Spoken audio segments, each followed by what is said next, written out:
Greetings to all. My name is Clark Benyon. This is your Advocates Corner.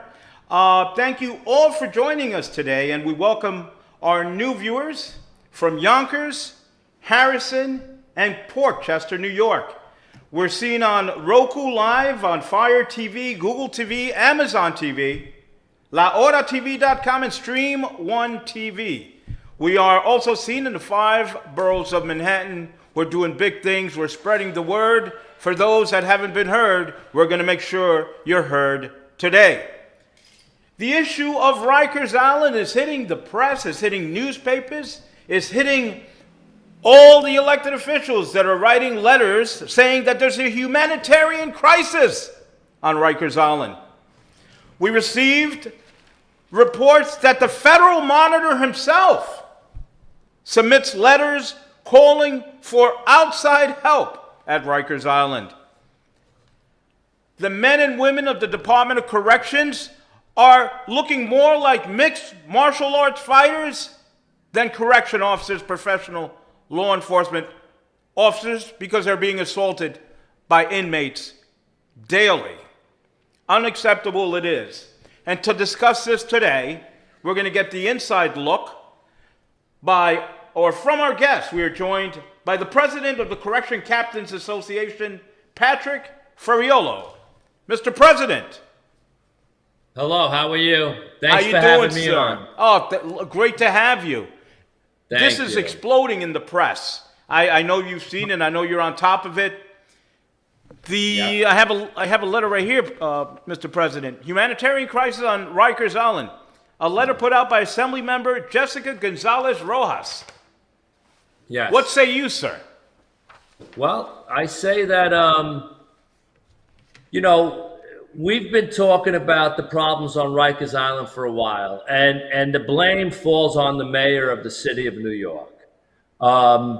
He has actually single-handedly destroyed our agency by not visiting us, not supporting us, bringing people in to run the agency that have attacked correction officers for doing their jobs. So if you want to talk about, inhumane and a crisis and brutality, there's only one person to point the finger at, and that's Mayor de Blasio. Quite frankly, when they gave up the ship with the Nunes litigation in 2013 and took the rights away from correction officers and gave the rights to the inmates, that's when this all started. But there should be light at the end of the tunnel. We have a new mayor coming, and hopefully things will change. I heard through the grapevine that you are planning to meet with the presumed incoming mayor, Eric Adams, who was a former police captain. Police captain. What do you think is going to happen in that conversation? What will you bring up in that conversation? Yeah, no, we've had some conversations already, and we both are on the same sheet of music when it comes to what needs to be done. They talk about the jails being at their all-time low as far as cleanliness and just the environment itself. There are some jails on Rikers Island that can be revamped, cleaned, brought to living conditions. We talked about supporting correction officers. With this Nunes litigation, and I brought it up to the incoming mayor, we all know that Eric is the incoming mayor. Correction officers are no longer allowed to do their jobs. And I believe from the bottom of my heart that when Eric Adams takes over, he's going to support the correction officers. Here's how you have it right now. You have inmates attacking correction officers and my captains, and then you have the administration attacking them. It's a no-win situation for them. So, I really believe that with him, we're going to see a big, big change. It's going to take a few months to really see it, but it's going to be a better environment for everybody. And that's what we're looking for. Well, Mr. President, were you ever in this current administration part of any conversation to talk about how to make things better for your members and for Rikers Island's folks that are there? You know, that's a great question because, as you know, the federal monitor, went to this federal judge today and said they need this outside help. And one of the statements that I read and saw on the news was that the unions agreed to this litigation, this settlement, because they never fought it in court. I'm going to be really nice about this. That's just disingenuous. This union, the correction captains, the Correction Officers Benevolent Association, and the Assistant Deputy Wardens Association never negotiated any of that or was never put in the loop when it came to changing policies in the Department of Corrections. So the answer is no. Understood. And this is really crazy, and we have it here in writing. And I quote, Martin says that the city has made no significant progress to alleviate conditions at Rikers since the last report. And the last report was issued in September. Wasn't this the gentleman that was brought in to help alleviate the problems? Well, yeah. The funny thing about it is, I think I'm gonna say that the lawsuit started around 2011, and I'm gonna say around 2013, maybe 14, when they actually settled with the federal judge to bring in this monitor. He came in, and the time that he was given, or they said that they expected him to be with the Department of Corrections, was 2 years. Well, here we go, 2021, and he's still here. And, who else can we blame but the mayor? We could blame the federal monitor, right? That's correct. I want to just say one thing. I want to challenge him because he continuously writes these reports and he uses the word brutality, vicious attacks on inmates. Yet, I haven't seen one video, I haven't seen one instance where he could back up those allegations. And it's really incredible. This is the report. And that's what I think of the report, and we're going to file it where it should be filed.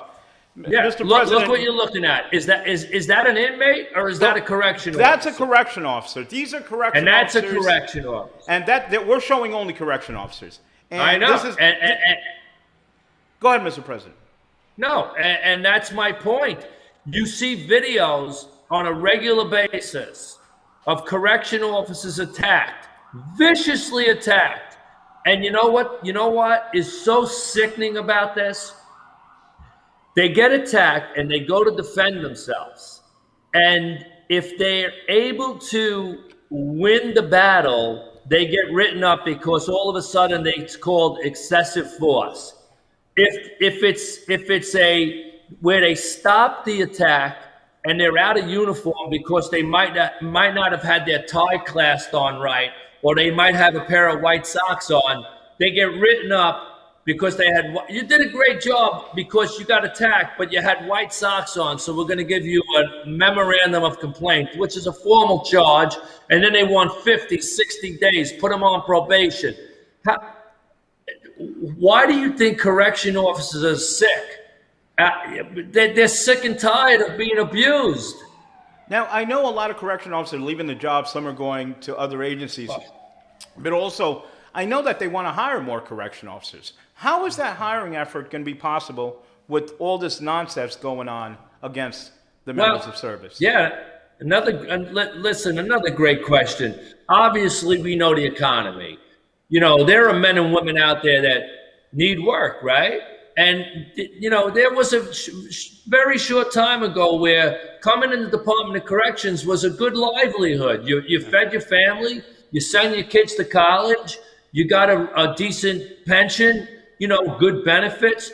So, there are still young men and women out there that, are looking for that, okay? And quite frankly, I would encourage them to come on to the Department of Corrections. And the reason I would encourage them is because Mayor de Blasio has 3 months left to his term. And we have a mayor that's going to be coming on, Eric Adams, that I believe in the bottom of my heart, he's going to turn our agency around for the better, for the inmates and for the correction officers. I'm not really supposed to make any political commentary, but let me just agree with you on that one. There has to be a change, Mr. President. I got a letter here that someone who visited, an elected official who visited the Rikers Island, said it absolutely broke my heart to see what's going on at Rikers Island. But this is a person that has the ability to have made changes, to pass resolutions. Sure. And why do you think that it's all happening now? Everyone wants to make changes now. Well, first of all, half of them are, more than half of them are cameo appearances. Okay, they make their one appearance. They're up for re-election. We know a lot of these politicians are up for re-election real soon. So they make this cameo appearance. It broke your heart. But how long have you been in office? Have you ever visited Rikers Island before? The issue, and I can't stop thinking about de Blasio, okay? Because you and I both know that he was on this quest, and he's still on this quest to close Rikers Island, okay? But while he was so busy closing Rikers Island, he forgot it existed. And he created this environment that we're in today. So now all of a sudden, all these politicians, they all want to say they care, and their heart, it's killing them. But where were you? Listen, I never left. I've been there 40 years. What do you think? Is closure of Rikers Island the solution? It is not the solution. It is not the solution. And look, I understand that Eric Adams, and I've read that he also has told Judge Littman that he will continue on the quest to close Rikers Island. But we've also, we've had some good ideas. I've brought some things to the table. Let's think about this a second. Rikers Island is a 400+ acre piece of land. It has some jails that should be closed. They're old. They should never be opened again. Knock down, maybe build new jails. There are some jails that are on Rikers Island right now that are functional, and all they need is a good whitewash, a good cleaning, a good painting, and they have air conditioning. You can install air conditioning where air conditioning is not installed. You could have the young adults attend school. But here's the thing that people don't know about Rikers Island. Rikers Island, in my opinion, in my 40 years experience, is the only place for true rehabilitation of inmates. And why do I say that? We have the land. You want to start a high impact program, a military program for young men and women, okay, to get them regimented, get them ready. You want to have apprenticeship as far as electrician, plumbing, you name it, any kind of trades. We could bring trade unions into Rikers Island. We could work on the old building with these kids, with these young adults to teach them a trade, get them out into the fresh air. We could have we have football fields, we have basketball courts. You put these same individuals in these city prisons like the Manhattan House of Detention that's right now is closed, or the Brooklyn House of Detention, or any one of them, Queens House. And what do you have? You have a structured building. The only thing you have is a roof with a cage over it and roof recreation. There's no place for them to go out and exercise. And, you could have gardens. You could have so much stuff on Rikers Island that could be so instrumental to helping inmates and easing the tension and the stress that it's a hidden secret, quite frankly. Well, you stated earlier, you've been on the job for 40 years. Yeah. Where it was to where it is now in your 40 years of service, is this the worst you've seen it? Oh, there's no question about it. Listen, it's been a roller coaster ride, okay? And I never, full discretion, I'm very candid about things. When I started the job in 1982, it wasn't what I expected. I was a young man, grew up in East Flatbush, came from a very diversified area, took the job, and when I went in, there were things I didn't like. I didn't like seeing. Okay, the expression was, "What you learned in the academy, forget. This is how we run the jail." So quite frankly, it was a little prehistoric at that time. Yet, yet, the majority of the inmates still felt safe, felt like the environment was a safe environment, and then you had your chosen few that you had your issues with. But it was prehistoric. But then as we moved into the 90s, and especially under the Kerrig administration, we became more professional. The jails were run really well. The revenue came into the jails. The inmates felt safe. The officers felt safe. And actually, everybody loved coming to work. I met with a couple of Eric Adams people a few days ago, and we talked about the future and stuff. And they laughed. I said, the inmates were happy to be there.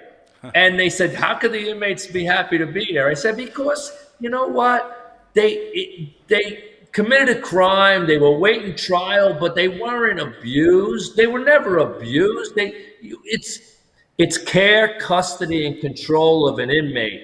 We're their lifeline, okay? So there was a really long period of time where the environment on Rikers Island is not nowhere near what anybody wants to make it out to be. And now let's fast forward. De Blasio takes over. He has this notion of closing Rikers Island. He brings in, because I'm going to say he brings in the federal monitor, because obviously we all know it was a lawsuit that was created, a class action. Nunes was the leader on that lawsuit, and the Legal Aid Society, like they always do, took the lawsuit, and the city, like they always do, didn't fight it. They settled it, but they settled it without sitting down with the unions. They came out with some things that are you just cannot comply by. I'll give you an example. Defending yourself against a brutal attack against an inmate. They actually tell you where you can use force, where you can hit the inmate. None of us are Mike Tyson. None of us are trained fighters, okay? You have a brutal attack against an inmate. You're going to do whatever you can do to stop that attack. Yet, they scrutinize you because of this Nunes litigation, and then they wind up charging you, and they hit you with crazy charges. They want 60 days, termination. Officers are tired of it. It's abusive. Absolutely. Well, we are joined once again by the president of the Correction Captives Association, Patrick Ferraiuolo. Mr. President, once again, we're facing a humanitarian crisis on Rikers Island. And we're hearing this from everyone else. And you just mentioned Commissioner Kerrig. What did Commissioner Kerrig do that this administration and their leadership are not doing? Yeah, so that's a really great question. First of all, Commissioner Kerrig came to roll calls on a regular basis. And I actually was his security captain in punitive segregation at the time, which is a whole nother issue because we all know punitive segregation has been eliminated. But Commissioner Kerrig would come into the facilities and he would say to staff, your law enforcement officers, if an inmate tries to attack you, you have the authority to defend yourself. If an inmate refuses a direct order as to go to court, you have the authority to go by the directives onto how to get that person to court. And as long as you stand by the letter of the law, I will support you. And that was a big thing when he hit these roll calls and said to them, look, you're not getting paid to be a punching bag.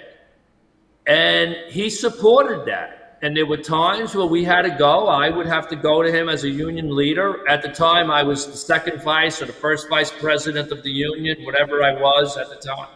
And I would go to him and say, look, this captain had an issue, and he would look at it, he would call it what it was, and he would support them. Today, you don't have that. And what do you do when a member comes up to you and says, look, I can't take this anymore. I want to go out sick.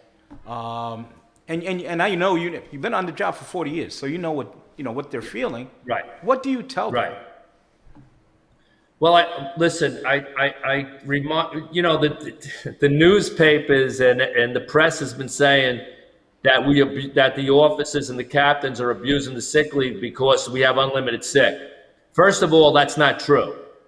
We have sick. You get paid for sick. There's not a number of days, but we all know Articles 71 and 73. After 1 year out sick, they could separate you, and that's one of the things I tell them. I tell them, listen. If you're sick, you're sick. I'm not telling you if you're sick, come to work. But I'm telling you that if you're sick where you're saying, well, I'm just sick and tired of what's going on, you know what? You got to come to work. You got to support your fellow officers and captains. And we're going to try to make it better. We never encourage anybody staying out. But at the same time, in all candidness, I also say sometimes you just can't blame them because they've been so abused and so mistreated. When I talk about abuse and mistreated, I'm talking about the uniformed staff. But we do try to encourage all our captains and officers to come to work, to support the ones that are coming to work. Absolutely, because look, I come from a law enforcement background, and when you call that 85 or that 1013, you want people to come from every corner because it's just the feeling of helplessness at times. And you need to hear those keys coming. You hear the keys and you're like, wow, my help is coming. So I understand your push to have your members of service come in so they could support each other and back each other up. It's a sad state of affairs. It's a sad state of affairs. I'm glad you brought. May I say something about that? Absolutely. Because it's a great point. You said, when you hear those keys coming, there was times on Rikers Island on the off tours where we would have an alarm in a housing area, and we have what they call staging areas where, the probe team is the first initial team that goes up to wherever that incident happens, and they come out of our receiving rooms. Now we have a staging area where correction officers, captains, all meet. They don their equipment, their vests and their helmets, and they and they go in numbers of 10 officers to one captain. And there were times where we had to kind of like say, okay, we're short staffed. We only have 10, but we'll say, okay, we're holding back a second wave because the inmates are hearing this on the radio. But there is really no second wave because we only have 10 officers because it's an off tour. Today, you could be on a 7-3 tour where back then you could have 30, 40 correction officers suited up, waiting to go up. God forbid there's something really serious happening in a housing area. We don't have 5 people waiting at the staging area. We have nobody there to assist a correction officer being brutally attacked. That's where we're at today. Wow. It's horrific. That is horrific, and without releasing any intel or training, how do you handle that? Do officers have to come from other locations, dawn up, and respond? Yeah. So if you have the right men and women on, they get a little creative. And they pull people from other places, or they'll say, listen, God forbid something happens tonight because we're working with a skeleton crew. I'm going to pull the control room, or I'm going to pull from the programs. So, but you have to be creative. And the issue with that is because we have such a inhumane administration that if you were to pull officers from certain areas and you achieved the desired effect, and the desired effect was saving that correction officer or the inmate that was being attacked. It could be an inmate, right? They're so inhumane that they would actually say, well, you violated the procedure and that officer was not supposed to come off the post. That's how bad we have it with the administration that we have in place today. Mr. President, as you well know, when we're having great conversations, the time comes close to an end. But I want to do something that's very important. You've been on the job for 40 years. That means that the men and women enjoy the work that you do and they enjoy your protection. So this is your time. Talk to the men and women that do this tremendous job. This is your time, sir. Thank you. I really appreciate that. So here's what I would say to the men and women in the Department of Corrections. The ones that are working, the ones that might be out sick. One, I wish you speedy recovery, but I could assure you that collectively, between the correction captains, the Correction Officers Benevolent Association, and the Assistance Deputy Wardens Association, we will be working hand in hand with the new administration, the new mayor, and we all know that's Eric Adams.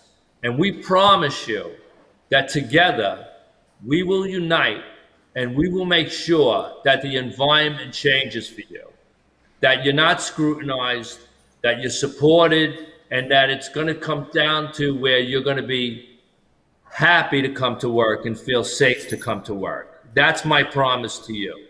Thank you so much, sir. This is the president of the Correction Captains Association, Patrick Ferraiuolo. I salute you, sir. Thank you so much. All the best to all the correction officers. Watch each other's back. I'm Clark Pena for the Advocates Corner, always reminding you, let's take care of yourself, more importantly. Let's take care of each other. Until next time.